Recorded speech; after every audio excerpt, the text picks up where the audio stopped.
My name is Jebra. I did everything right. I believed I was one of the good ones. I was not.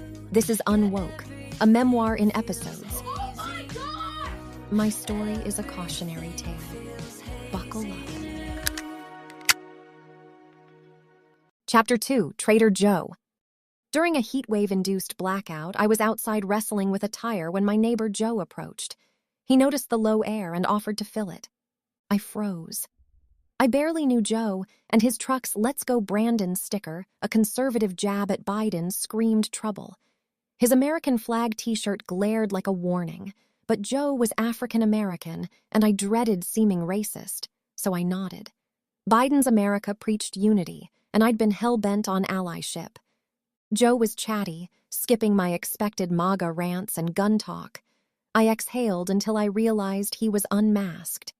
My urge to ask about his vaccination status was strong, yet I held back, concerned about sounding judgmental.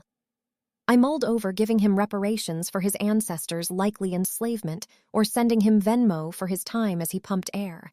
But ultimately, I kept my peace, recording my guilt in my journal later. Allyship made existence complicated. Fetching the mail, Joe's wife, Stephanie, waved me over. She offered fresh banana bread, and not wanting to seem prejudiced, I followed her inside to the kitchen where the bread sat, cooling. Her kids were on the couch reading The Hardy Boys, not LGBTQIA+ authors like my kids' school demanded. I swallowed panic. Hardy Boys? That seemed old-fashioned and sexist. Stephanie's patriotic farmhouse aesthetic, complete with shiplap, blessed signs, and red, white, and blue pillows, screamed Hobby Lobby. My stomach twisted. When she mentioned Joe's army service, I braced for conservative dogma. Instead, she raved about Trader Joe's oat milk. Perhaps they were moderates. Later, I filled my journal with anxious scribbles, confused. I asked ChatGPT to analyze our interactions, wanting confirmation that I was acting appropriately. I was. I fretted that I oozed white privilege or ignored their struggles. To atone, I reread How to Be an Anti-Racist and lit my George Floyd commemorative candle, its luminosity soothing my soul. I was proud of my commitment to fairness.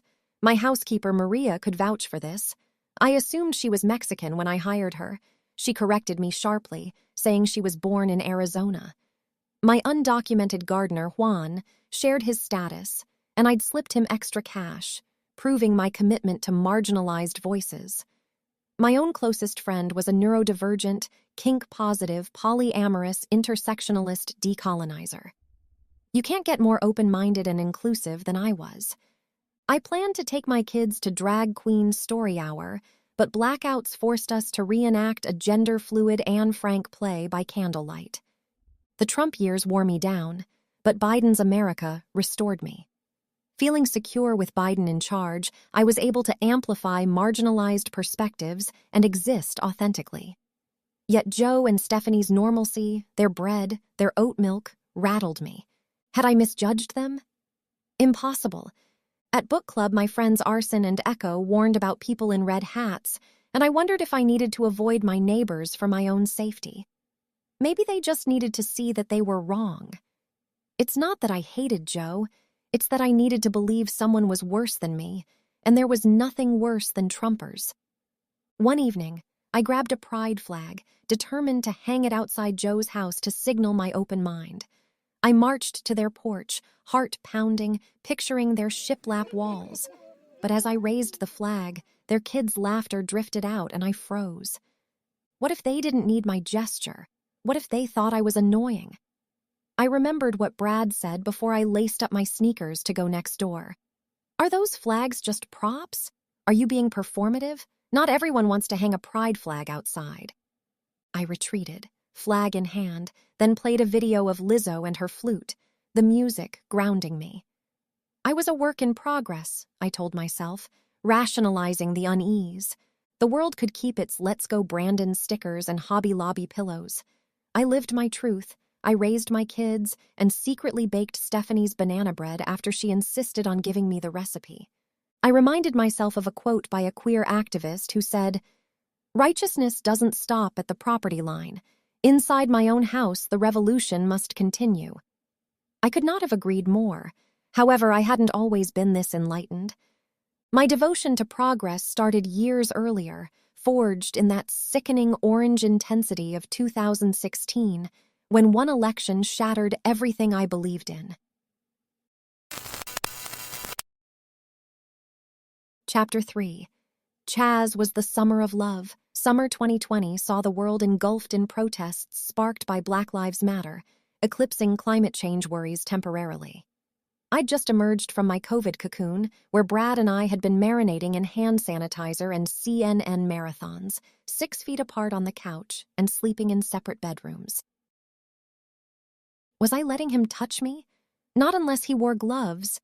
The kids were masked, their little faces fogging up with confusion as we force-fed them daily death toll updates. But then George Floyd happened. I watched the video on loop, sobbing into my organic hemp tissues. The rough texture caused my eyes to redden and swell. "Black Lives Matter!" I screamed at the TV, fist pumping the air. Brad glanced up from his Uber app, eyebrow arched. "Jebra, it's 3 a.m., the kids are asleep." But there was no sleep for me. Trump had unleashed something deep inside, and it was time for action. I ordered a BLM flag from Etsy, extra large, with glow-in-the-dark fists, and by the next day it was flapping from our balcony. Unfortunately, the HOA sent a letter stating it was too big. I refused to take it down. It wasn't my fault that someone on the board was racist. Masked and gloved, I marched down Fairfax Avenue, chanting "No justice, no peace," while dodging tear gas canisters. We brought the kids to show our family's united front. Literaleigh grumbled when I made her carry an "Abolish the Patriarchy" sign and decided to nap under a tree while the rest of us marched. We were a family of warriors, or so I told myself. At one rally, I spotted a vendor slinging Blacknificent t-shirts. Black plus magnificent. Get it? I bought 5. "We're all Blacknificent in this fight," I hollered, slipping one over Timothy's tie-dye tank top. "But we aren't black," he whined. "We are on the inside, where it counts," I said, patting his head. The shirt was a little tight, but I nodded. "You rock this," I told him as he held back tears. "It's hurting me. I'm like a sausage," he whimpered, touching the cloth straining over his midsection. "Sometimes fighting means pain." I hugged him and gave him a little push toward a crowd wearing vagina hats. Back home, I dove deep. First stop, a vision board, because what better way to manifest tolerance than crafting? I gathered the kids around the dining table, putting plastic sheets down for germ control, and we scoured old people magazines for black icons. Obama in his tan suit, Michelle sitting with her legs splayed open, Beyoncé in a leotard, and George Floyd's gentle face beaming like a saint. I printed out a photo of Whoopi Goldberg dressed in a flowing white tunic, looking like an angel. Timothy pasted stickers of raised fists and kente hearts, his tongue poking out in concentration. "Jebra, can we add a unicorn? For justice?" "You can do anything you want," I answered with a smile as I cut out a picture of Eddie Murphy from an Us Weekly. "Anything I want?" piped up Ginsburg, who was reading Art of the Deal on the couch. "Like vote Republican?" "Anything but that," I answered, glaring at him. Brad peeked in, snorted, and retreated to his essential worker duties. My vision board was placed in the living room, immediately adjacent to my large BLM flags, which functioned as drapes. The vision board did not suffice.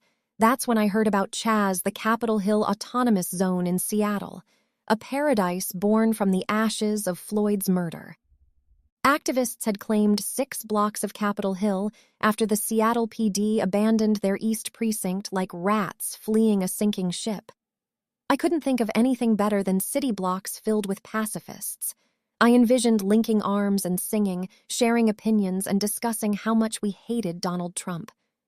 "It's perfect," I said to Brad, showing him a video of a tent-lined street. My heart galloped in excitement. No, euphoria. It represented a real-time utopia. No law enforcement, only shared gardens, tents offering sustenance freely, and vibrant murals proclaiming intentions to defund the police. The area was secured by armed individuals from groups like the Puget Sound John Brown Gun Club, while protesters managed supplies, creating a self-reliant vision of abolition. It was a symbol of unity, love, and the validation of Black existence. "This is it," I whispered. "A pilgrimage to the promised land." I eyed Literaleigh, lounging on the couch, watching Dr. Pimple Popper while emptying a bag of Cheetos directly into her mouth. She could benefit from visiting Seattle. Brad vetoed the whole family going, too dangerous considering children plus the environmental impact. But Literaleigh? This would be the perfect mother-daughter trip and give her content for her college essays, which I planned to write when we got back. My confidence in her capacity to compose an exceptional piece without assistance was low. I booked the red-eye to Seattle the next morning, packing our caftans, sweatpants, and a backpack full of organic, free-range, gluten-free, vegan, biodynamic mushroom jerky made on a farm in Portland, Oregon. We landed in a drizzle that seemed like holy tears. "This is it," I said to my daughter, taking her hand, which plunged into a bag of M&Ms. "Ugh, it's raining." She rolled her eyes and sighed. "I need a nap." "No rest when we have work to do," I said, raising my fist. We took a taxi straight to Cal Anderson Park, the beating heart of the area. "We'll be safe," I had promised Brad. "We'll be in the artsy neighborhood of the gays in the counterculture district. It's going to be educational." The air hummed with possibility. Barricades and plywood shields, speakers blasting Kendrick Lamar, and tents offering free yoga for the revolution. Literalleigh's eyes widened like saucers. "You're not making me exercise, are you?" I pointed to a mural-painted wall that read, "Welcome to the People's Republic, decolonize your mind," and directed her to take my picture in front of it, so I could signal to my followers that I was in CHAZ, making a difference. A man with a megaphone shouted about rent forgiveness. A group in matching Socialist of America tees walked by. Someone in a black mask and red hoodie screamed about inclusivity. Literaleigh wanted to know if there was Wi-Fi. "Like, what is this?" She raised her eyebrows. "I smell pizza. Can we get some?" "You just ate," I told her. "Look around. This is what democracy looks like." But even as I said it, someone knocked over a trash can, and a shirtless guy smeared with paint started chanting, "Abolish the family!" I detected the scent of charcoal in the air, but unlike my daughter, I wasn't thinking about food. I pointed to a sign that read, "Let's talk about decolonization," and grinned. "This encapsulates the essence of life," my words came, breath drawn deep, vision dimmed.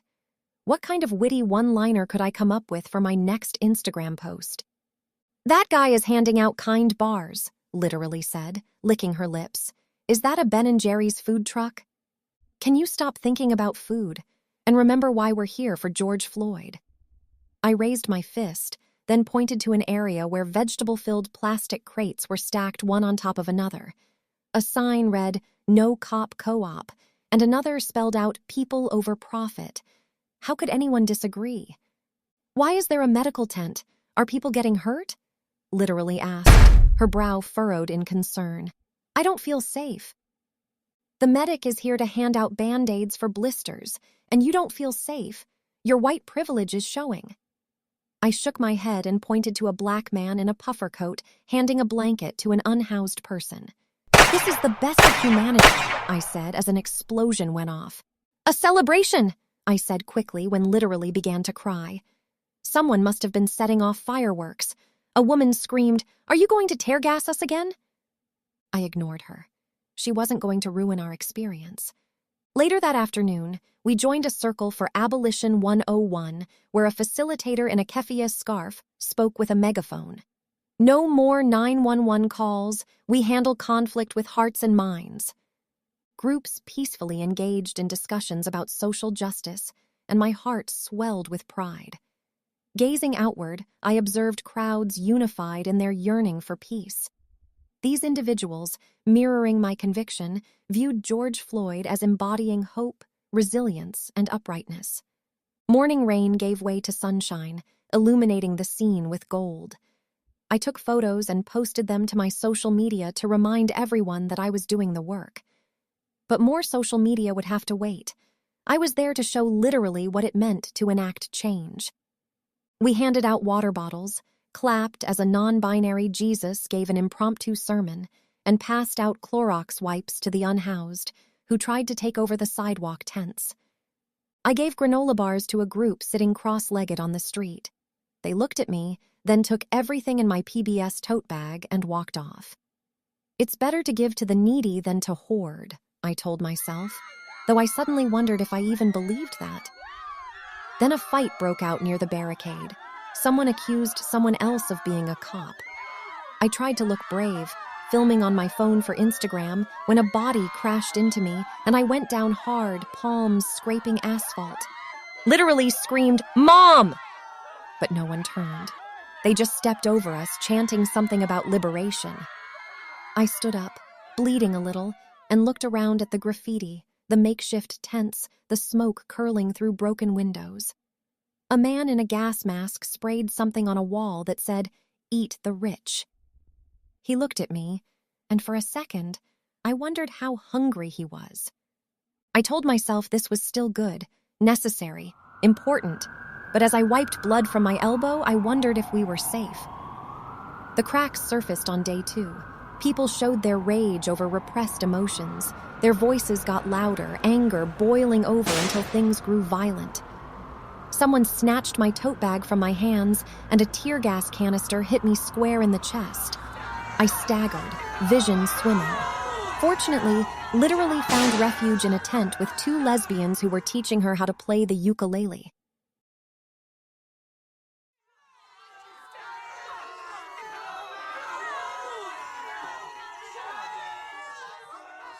"Maybe I shouldn't be here," I muttered through coughing fits. "You think?" With an outstretched hand, a lean, fair-skinned male, his face obscured by a black mask, raised me.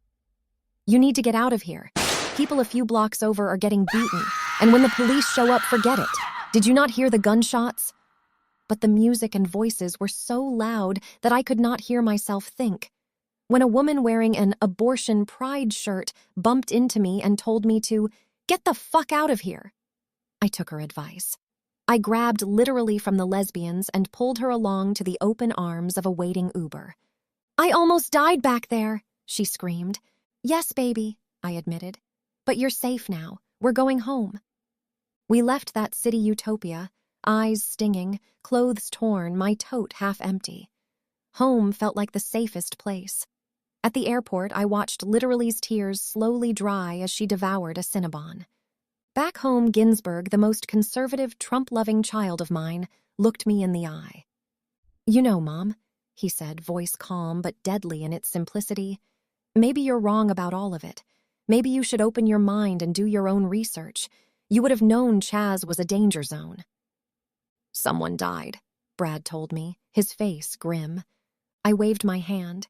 "We didn't see that. We were by the healing justice space, talking to people." I didn't tell him about the guy who pulled out a semi-automatic rifle during a heated argument with an anti-police protester. I saw on the news that people were getting hit with rubber bullets, and there was an entire group with rifles and face masks. "You endangered our daughter. And for what?" Brad shook his head. "Some social media posts?" "I got 300 likes on the picture of the homeless people on a couch," I whispered, as my mind flashed back to the barricades, boarded-up windows, the graffiti, the pepper spray, and flashbangs. I assumed it was going to be the summer of love, a socialist summer camp, and there were some nice people. "Well, it was right there on the news, Jebra. It was violent and dangerous. And what happened to your elbow?" Brad winced and pointed to my bloody arm. The bleeding had stopped, but blood stained my shirt. "I saw a car with bullet holes all over it," Literaleigh whined. Cocooned in a blanket, she reclined on the couch, remote control ready in her hand. I was so scared. "No, you weren't. You were looking for hamburgers." I shook my head. "It wasn't that bad." Brad opened the lid on a bottle of kombucha and took a long sip. "I get it. As Americans, yes, we have the right to peacefully assemble and the right to exercise free speech. But as parents, we must protect our kids. And that means we don't bring them into danger zones where someone could shoot them." I couldn't argue. I mean, I could, but I was too tired. Maybe, just maybe, I was wrong about some things. But my fight had just begun. After all, a few rotten apples wouldn't spoil the revolution. I had work to do. You've been listening to Unwoke, a memoir of my complete unraveling. New chapters drop every Monday. Find us on Spotify, Apple Podcasts, YouTube, and Substack, where I am still, unfortunately, processing my breakdown. If you enjoyed this episode, please leave a review. And if you didn't enjoy it, then don't say anything at all. Hope to see you next week. Attention. Attention. You must all clear this area.